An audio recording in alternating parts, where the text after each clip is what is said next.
News tag Kannada, ನಿಖರ, ನಿರ್ಭೀತ, ನಿರಂತರ. भारत माता की जय। अमर है अमर है, बोलो भारत माता की जय। बोलो भारत माता की जय। अमर है अमर है, अमर है अमर है, माता की जय। भारत माता की जय। अमर है अमर है, अमर है अमर है, माता की जय। बोलो भारत माता की जय। अमर है अमर है, बोलो भारत माता की जय। बोलो भारत माता की जय। अमर है अमर है, अमर है अमर है, माता की जय। भारत माता की जय। अमर है अमर है,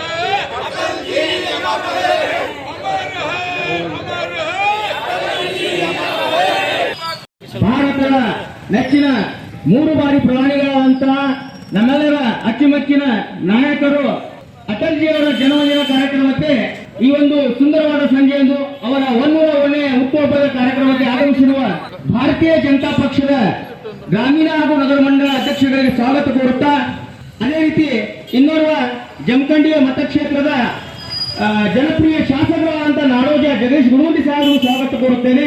100ನೇ ಹುಟ್ಟುಹಬ್ಬದ ಅಂಗವಾಗಿ ನಾಡ ಕಂಡಂತ ಪ್ರಧಾನಮಂತ್ರಿ ಆಜಾದ ಶತ್ರು ಸಾಹಿತಿ ಅಟಲ್ ಬಿಹಾರಿ ವಾಜಪೇಯಿ ಅವರ ಜನ್ಮದಿನದ ಅಂಗವಾಗಿ ಇಲ್ಲಿ ಸೇರ್ತಕ್ಕಂಥ ಜನಪ್ರಿಯ ನಾಯಕರಾದ ಜಗದೀಶ್ ಗುಣಮುಂಡಿ ಸಾಹೇಬರೇ ಹಾಗೂ ಮಾಜಿ ಶಾಸಕರ ಶ್ರೀಕಾಂತ್ ಕುಲಕರ್ಣಿ ಅವರೇ, ವಿಧಾನ ಪರಿಷತ್ ಸದಸ್ಯರಾದ ಜೆಎಸ್ ಕಾಕಾ ನಾಗೋಡ್ ಅವರೇ ಹಾಗೂ ಪಕ್ಷದ ಎಲ್ಲ ಕಾರ್ಯಕರ್ತರ ಮಿತ್ರರೇ, ಅಟಲ್ ಬಿಹಾರಿ ವಾಜಪೇಯಿ ಅವರು ಮಾಡಿದಂತ ಸಾಧನೆ ಏನಪ್ಪಾ ಅಂದ್ರೆ ಗ್ರಾಮ ಸಡಕ್ ಯೋಜನೆ.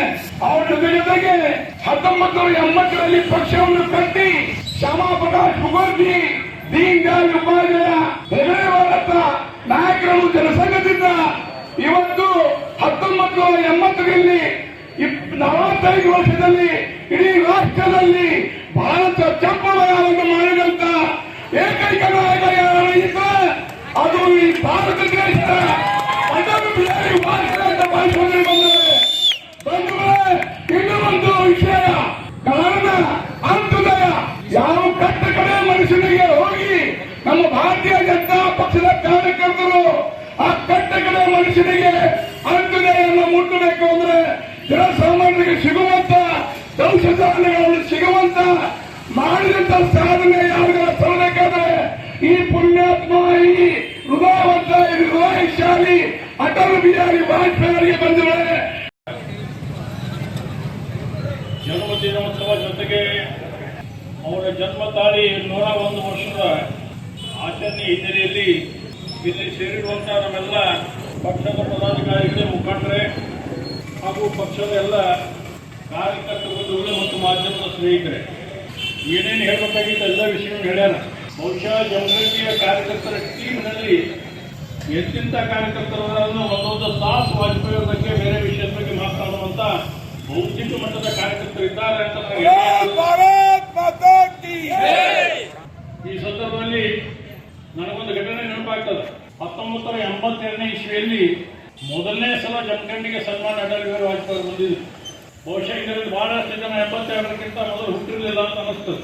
ಮೊದಲನೇ ಸಲ ವಾಜಪೇಯಿ ಅವರು ಜಮಖಂಡಿಗೆ ಬಂದಾಗ ಅವರ ಭಾಷಣದ ಕಾರ್ಯಕ್ರಮ ಪೌರಗ್ರಹಣದಲ್ಲಿ ಮಾಡಿದ್ದೀವಿ. ಬಿಜಾಪುರದಿಂದ ಇಡೀ ನಮ್ಮ ಅಖಂಡ ಜಿಲ್ಲೆಯ ಎಲ್ಲಾ ತಾಲೂಕಾ ಕೇಂದ್ರಗಳ ಪ್ರವಾಸ.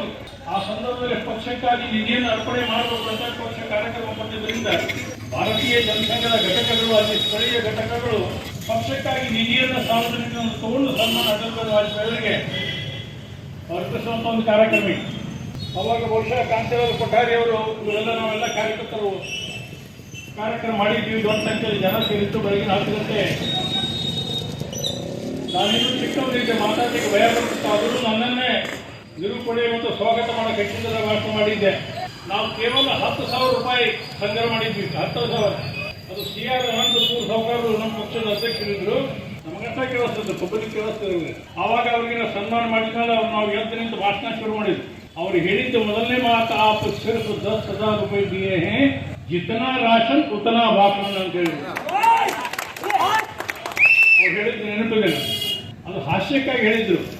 ಆದ್ರೆ ಸುಮಾರು 1 ಗಂಟೆ ಬಹಳ ವಿಶೇಷವಾದಂಥ ಭಾಷಣ ಜಮಖಂಡಿ ಜನಕ್ಕೆ ಅವಾಗ ಕೇಳಕ್ ಸಿಕ್ಕಿತ್ತು.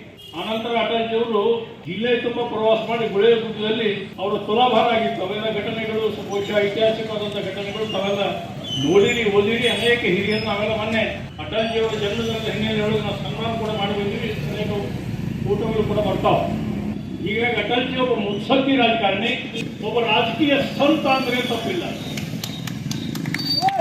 ಸಾಮಾನ್ಯವಾಗಿ ಸಂತರು, ಮಹಾಪುರುಷರು ಹೆಂಗಿರ್ತಾರೋ ಆ ಥರ ಅವ್ರ ಜೀವನ ರಾಜಕೀಯ ಕ್ಷೇತ್ರದಲ್ಲಿ ಸಂತರ ಕೆಲಸ ಮಾಡಿ ಈ ದೇಶಕ್ಕೆ ಏನು ಕನಸ್ಕೊಂಡಿದ್ದು ಸ್ವಾತಂತ್ರ್ಯ ಬಂದದ್ದು ಕಾರ್ಯರೂಪಕ್ಕೆ ಬರಬೇಕಂದ್ರೆ ಬಹಳ ದೊಡ್ಡ ಪ್ರಮಾಣದಲ್ಲಿ ಡಾಕ್ಟರ್ ಶ್ಯಾಮಾ ಪ್ರಸಾದ್ ಮುಖರ್ಜಿ ಅವರು ಹೋರಾಟ ಮಾಡಿ ಜಮ್ಮು ಕಾಶ್ಮೀರ ಒಳಗೆ ನಿಷೇಧಾಜ್ಞೆ ಹೊರಡಿಸಿ ಯಾರೂ ಕೂಡ ಒಳಗಡೆ ಬರಬಾರ್ದು ಅನ್ನೋಂಥ ವೀಸಾ ಕಾಯ್ದೆಯನ್ನು ವಿರೋಧ ಮಾಡಿ ಅವತ್ತಿನ ಜನಸಂಘದ ಸಂಸ್ಥಾಪಕ ಡಾಕ್ಟರ್ ಶ್ಯಾಮಾ ಪ್ರಸಾದ್ ಮುಖರ್ಜಿ ಕಾಶ್ಮೀರ ಹೋದ್ರೆ ಅರೆಸ್ಟ್ ಮಾಡಿದ್ರು. ಅವ್ರ ಜೊತೆಗೆ ಅಟಲ್ಜಿ ಒಬ್ಬ ಪತ್ರಕರ್ತನಾಗಿ ಹೋಗಿದ್ರು. ಅವ್ರ ಅರೆಸ್ಟ್ ಆಗ ಮುಂದೆ ಅಟಲ್ಜಿಗೆ ಹೇಳಿದ್ರು, ನೀನು ನನ್ನ ಜೊತೆಗೆ ಬರಬಾರ್ದಮ್ಮ, ಸಣ್ಣವ ಯುವಕ, ನೀನು ಇಡೀ ದೇಶದ ತುಂಬ ಹೋಗಿ ಇವತ್ತಿನ ಜಮ್ಮು ಕಾಶ್ಮೀರ ಭಾರತ ದೇಶದ ಅವಿಭಾಜ್ಯ ಅಂಗ. ಇದು ಉಳಿಬೇಕಾದ್ರೆ, ಇದು ಭಾರತದ ಒಂದು ಅಂಗಾಗಿ ಉಳಿಬೇಕಾದ್ರೆ ನೀವು ಇಡೀ ದೇಶದ ತುಂಬ ಜನಜಾಗೃತಿ ಮಾಡ್ರಿ, ಜನಕ್ಕೆ ವಿಷಯನ ತಿಳಿಸಿ ದೊಡ್ಡ ಹೋರಾಟ ಹಾಕೊಡ್ರಿ ಅಂತ ಅಟಲ್ಜಿ ಅವರು ವಾಪಸ್ ಕಳಿಸಿದ್ರು. ಅಟಲ್ಜಿ ಅವರು ಅನೇಕ ಸಲ ಉಲ್ಲೇಖ ಮಾಡ್ಯಾರ, ಅನೇಕ ಸಲ ಪತ್ರಗಳು ಬರೋದಾರ, ಅನೇಕ ಸಲ ಗ್ರಂಥಗಳು ಬರೋದಾರ. ಅವರು 56 ಕವಿತೆಗಳು, ಆ ಕವಿತೆಗಳು ಪುಸ್ತಕ ರೂಪದಲ್ಲಿ ಪ್ರಿಂಟ್ ಮಾಡಿ ಕಾರ್ಯಕರ್ತರು ಹಂಚುವಂತ ವ್ಯವಸ್ಥೆ ಕೂಡ ಇದೆ. ಆ ಸಂದರ್ಭ ಅಟಲ್ಜಿ ಇಡೀ ದೇಶದ ತುಂಬ ಒಂದು ಜನಸಂಘವನ್ನು ಕಟ್ಟಿ ಅದರ ಮೂಲಕ ಡಾಕ್ಟರ್ ಶ್ಯಾಮಾ ಪ್ರಸಾದ್ ಮುಖರ್ಜಿ ಅವರನ್ನು ಕನಸುಕೊಂಡಿದ್ರು, ನನಸು ಮಾಡಬೇಕು ಅಂತೇಳಿ ದೊಡ್ಡ ಪ್ರಮಾಣದಲ್ಲಿ ಹೋರಾಟ ಮಾಡಿ ಸಂಘಟನೆಯನ್ನು ಬೆಳೆಸಿದರು. ಜನ್ಮ ಶತಾಬ್ದಿಯ ಕಾರ್ಯಕ್ರಮದ ಅಧ್ಯಕ್ಷತೆಯನ್ನು ವಹಿಸಿರುವಂತಹ 2 ಮಂಡಲದ ಅಧ್ಯಕ್ಷರೇ, ಜನಪ್ರಿಯ ಶಾಸಕರಾದಂತಹ ಜಗದೀಶಣ್ಣ ಗುಡ್ಗುಂಡಿ ಅವರೇ, ಮಾಜಿ ಶಾಸಕರಾದಂತಹ ಶ್ರೀ ಶ್ರೀಕಾಂತ್ ಕುಲಕರ್ಣಿ ಅವರೇ, ವಿಧಾನ ಪರಿಷತ್ ಮಾಜಿ ಸದಸ್ಯರಾದಂತಹ DS ಕಾಂಗ್ರೆ ಅವರೇ, ಜನಸಂಘದ ಹಿರಿಯರೇ ಹಾಗೂ ಇಲ್ಲಿರುವಂತಹ ಎಲ್ಲ ನೆಚ್ಚಿನ ಹಿರಿಯ ಕಾರ್ಯಕರ್ತರೇ, ತಾಯಂದಿರೇ, ಅನೇಕ ವಿಷಯಗಳನ್ನು ಈಗಾಗಲೇ ಚರ್ಚಿಸಿದ್ದಾರೆ. ಅವ್ನು ನಾನು ರಿಪೀಟ್ ಮಾಡೋದಿಲ್ಲ. ಡಿಸೆಂಬರ್ 25, 1924 ಗ್ವಾಲಿಯರ್ನಲ್ಲಿ ಕೃಷ್ಣಾಜಿ ಬಿಹಾರಿ ವಾಜಪೇಯಿ ಹಾಗೂ ಕೃಷ್ಣಾದೇವಿಯವರ ಮಗನಾಗಿ ನಮ್ಮ ಅಟಲ್ ಬಿಹಾರಿ ವಾಜಪೇಯಿ ಅವರು ಜನ್ಮ ತಾಳಿದರು. ಗ್ವಾಲಿಯರ್ನಲ್ಲಿ BA ಪದವಿ ಹಾಗೂ ದಿಲ್ಲಿಯಲ್ಲಿ MA ಪದವಿಯನ್ನ ಪಡೆದವರು. RSSನ ಒಂದು ಕಾರ್ಯ ಚಟುವಟಿಕೆಗಳಲ್ಲಿ ತಮ್ಮನ್ನು ತೊಡಗಿಸಿಕೊಂಡು ಪ್ರಚಾರಕರಾಗಿ ತಮ್ಮ ಜೀವನವನ್ನ ಪ್ರಾರಂಭಿಸಿ ಸಂಘದ ಶಿಸ್ತು ಹಾಗೂ ದೇಶಭಕ್ತಿಯನ್ನ ಇಡೀ ಜೀವನ ಅವರು ಪಾಲಿಸಿದವರು. ಅವರ ಜೀವನ ಪ್ರತಿಯೊಬ್ಬ ರಾಜಕಾರಣಿಗೆ ಒಂದು ನಿದರ್ಶನ ಆಗ್ತದೆ. ಯಾವ ರೀತಿ ಜಗತ್ತಿನೊಳಗ ನಾವು ಅನೇಕ ಈ ಚುನಾಯಿತ ಪ್ರತಿನಿಧಿಗಳನ್ನು ನೋಡ್ತೀವಿ, ಅವರು ತಮ್ಮ ಸಂಸತ್ನಲ್ಲಿರಲಿ ಅಥವಾ ವಿಧಾನಸಭೆಯಲ್ಲಿರಲಿ ಯಾವ ರೀತಿ ವರ್ತಿಸಬೇಕು, ಮಾತನಾಡಬೇಕು ಅನ್ನೋದಕ್ಕೆ ಅವರು ನಿದರ್ಶನ ಆಗ್ಯಾರ. ವಿದೇಶಿ ಪತ್ರಿಕೆಗಳು ಕೂಡ ಅವರಿಗೆ ಸ್ಟೇಟ್ಸ್ಮನ್ ಅಂತ ಹೇಳಿ ಕರೀತಾರೆ. ಅಂತ ಒಂದು ಹೆಮ್ಮೆಯ ವ್ಯಕ್ತಿತ್ವ ಅವರದು. ಒಂದು 1957ರಲ್ಲಿ ಅಲ್ಲಿ ಬಲರಾಂಪುರ ಅನ್ನುವ ಕ್ಷೇತ್ರದಿಂದ ಅವರು ಸಂಸತ್ತನ್ನ ಪ್ರವೇಶಿಸಿದರು. ಭಾರತದ ಮಹಾನ್ ಪುತ್ರರಾದಂತಹ, ನಮ್ಮನ್ನು ರಕ್ಷಿಸಿದಂತಹ ಮಹಾನ್ ಅಟಲ್ ಬಿಹಾರಿ ವಾಜಪೇಯಿ ಅವರ ಇವತ್ತು 101ನೇ ಜನ್ಮ ದಿನೋತ್ಸವ. ಈ ಒಂದು ಜನ್ಮದಿನದ ಆಚರಣೆ ನಾವೆಲ್ಲರೂ ಶ್ರದ್ಧೆಯಿಂದ, ಭಕ್ತಿಯಿಂದ, ಪ್ರೀತಿಯಿಂದ ಆಚರಿಸ್ತಾ ಇದ್ದೇವೆ.